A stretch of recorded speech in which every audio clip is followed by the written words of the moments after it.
जय हिंद दोस्तों, स्वागत है आप सबको मेरे YouTube चैनल पे। दोस्तों, हम सबके लाइफ में कुछ दोस्त ऐसे होते होंगे, कुछ रिलेटिव्स ऐसे होते होंगे जो हमेशा हमें जलील करते रहते होंगे। हमें परेशान करना ही इनका मेन खुशी का रीजन होता है। दिन भर में जब भी ये हमारा एक बार इंसल्ट ना कर दे, इनके पेट का खाना ही नहीं पचता है। तो हम सबके लाइफ में ऐसे लोग हैं। कोई ये नहीं बोल सकता है कि नहीं मेरे लाइफ में तो ऐसा कोई नहीं है। भाई 100% लोगों के लाइफ में ऐसे इंसान या ऐसे रिलेटिव्स, दोस्त, पड़ोसी ऐसे होते ही हैं जो उनका जीना हराम करके रखे होते हैं। और दुनिया में ऐसा कोई नहीं है जो सब चीज जानते हुए भी ऐसे लोगों से रिलेशन रखना नहीं छोड़ता। क्योंकि देखा जाए तो हम सबकी एक मजबूरी होती है, हम रिलेटिव से रिश्ता नहीं तोड़ सकते हैं। तो ऐसे लोगों से डील कैसे करें, ये क्वेश्चन मुझसे बार बार पूछा जा रहा है। तो फ्रेंड्स, ये एक रिक्वेस्टेड वीडियो है, तो आज मैं आपको डिटेल्स में बताऊंगी कि ऐसे टॉक्सिक रिलेटिव से कैसे डील किया जाए। दोस्तों, ऐसे में सबसे बड़ी चुनौती ये होती है कि ऐसे लोगों से हम रिश्ता तो नहीं तोड़ सकते, क्योंकि हमारे बहुत क्लोज रिलेटिव होते हैं। मामा, चाचा, चाची,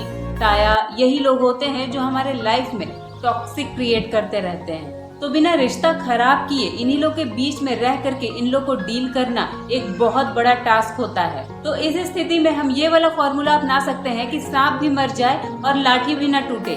आप ऐसे टॉक्सिक फ्रेंड या रिलेटिव्स को ट्रांसपेरेंट कर दो, इनको अनदेखा और अनसुना करना स्टार्ट कर दो। याद रखिए, आपको उनसे फिजिकल डिस्टेंस नहीं बढ़ाना है, आपको उनसे इमोशनल और मेंटल डिस्टेंस बढ़ाना है। ऐसे लोगों से कम कांटेक्ट रखिए। जब भी इनसे मिलिए बहुत मीठे बन करके मिलिए, इनसे हाल चाल लीजिए, अपना हाल चाल दीजिए, बस इससे ज्यादा कुछ नहीं। अपनी बातें वहीं पे खत्म कर दे। इसके बाद और एक शब्द उनसे कोई बात मत कीजिए जिससे कि बात आगे बढ़े। इतना करने के बाद आपका तो उनसे कनेक्शन कट हो जाएगा, पर उनका कनेक्शन आपसे कट नहीं होगा, क्योंकि उनके अंदर तो खुजली मची रहती है कि भाई इससे कुछ पूछें, इसको जलील करे, आज बिना जलील हुए ये कैसे जा रहा है यहाँ से। पहले तो आपको ऐसी स्थिति में शांत रहना है। दूसरी बात, उनके सारे सवाल का जवाब आपको चाहे तो मुस्कुरा करके देना है या हाँ या ना में देना है। इससे ज्यादा आपको कुछ नहीं बोलना। बैक ऑफ द माइंड उस इंसान को ये एहसास होना चाहिए कि शायद ये बंदा मुझसे बात करने में इंटरेस्टेड नहीं है। अब ये बात आप सीधा सीधी अगर कह दोगे कि भाई मैं आपसे बात करने में इंटरेस्ट नहीं हूँ, क्यों मेरा मूड खराब कर रहे हो, तो वो तो फिर आपके पीछे पड़ जाएंगे नहा धो करके। इसलिए बैक ऑफ द माइंड उनको ये फील करवाइए कि आप उनसे बात करने में इंटरेस्ट नहीं है। अगर उनके लंबे लंबे सवाल का जवाब आप हाँ या ना में दोगे तो उसको खुद लगेगा कि मैं इतना लंबा लंबा सेंटेंस बोल रहा हूँ, या हाँ या ना में बात करके निपटा के चला जा रहा है, यानी इसको इंटरेस्ट नहीं आ रहा है मेरे से बात करने में। जब उसको ये बातें पिंच होना स्टार्ट हो जाएंगी ना कि ये मुझसे बात नहीं कर रहा है, मुझे इग्नोर कर रहा है, वो इग्नोरेंस फील करना स्टार्ट कर देगा, तो खुद ही आपसे बात करना कम कर देगा।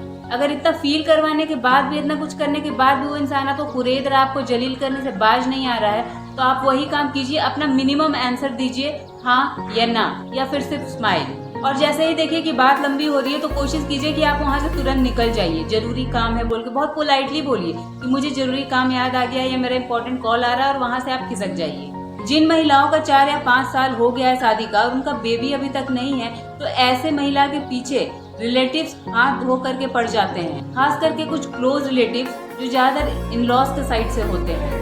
ऐसे टॉक्सिक रिलेटिव्स इतने चालाक होते हैं, ये सीधा बोल करके झगड़ा मोल नहीं लेना चाहते, इसलिए ये वीक पॉइंट पे हमला करते हैं। और एक कपल के लिए उसका वीक पॉइंट उसका बेबी ही होता है। जब भी फोन करेंगे पूछेंगे गुड न्यूज कब दे रहे हो, मिठाई कब खिला रहे हो, जबकि इनको हर बात पता होता है कि आपके लाइफ में क्या प्रॉब्लम चल रही है, आप बेबी क्यों नहीं ले रहे हो।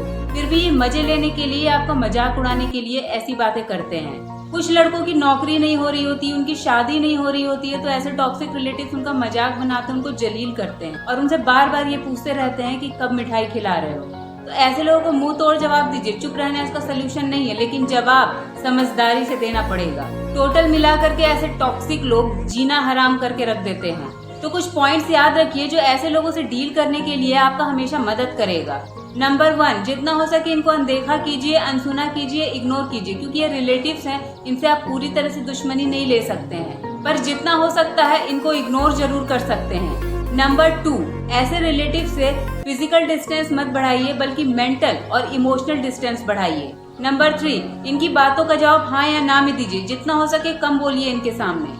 नंबर 4, इनके पास ज्यादा देर तक बैठने से बचिए, जितना जल्दी हो सके उनके पास से उठ करके निकल जाइए, जरूरी काम है बोल करके। नंबर 5, इनके फोन को जितना हो सके इग्नोर कीजिए, और कभी बात करना पड़ भी जाए तो सिर्फ अपना मिनिमम आंसर कीजिए, हाँ या ना, इससे ज्यादा कुछ नहीं। दोस्तों एक बात याद रखिएगा, मैंने यहाँ पे जो भी टिप्स बताए हैं वो टॉक्सिक रिलेटिव्स से बचने के लिए, टॉक्सिक पीपल से नहीं। क्योंकि टॉक्सिक लोगों से बचने के लिए तो बहुत सारे उपाय होते हैं, लेकिन टॉक्सिक रिलेटिव से बचने के बहुत मिनिमम उपाय होते हैं। क्योंकि हम रिलेटिव्स को छोड़ नहीं सकते हैं, इन्हीं के बीच में रह करके इनको डील करना पड़ता है, इसलिए इनसे बचने का ज्यादा उपाय तो नहीं होता है। पर मैंने जो टिप्स बताए हैं उनको आप अगर अपने लाइफ में इम्प्लीमेंट करते हैं या उसको यूज करते हैं तो आप बहुत हद तक ऐसे रिलेटिव से बच सकते हैं। तो मिलती हूँ मैं किसी नेक्स्ट धाकड़ वीडियो के साथ। आज के लिए बस इतना ही। खुश रहिए, स्वस्थ रहिए, हमेशा आगे बढ़ते रहिए। Thanks for watching, see you next video. जय हिंद।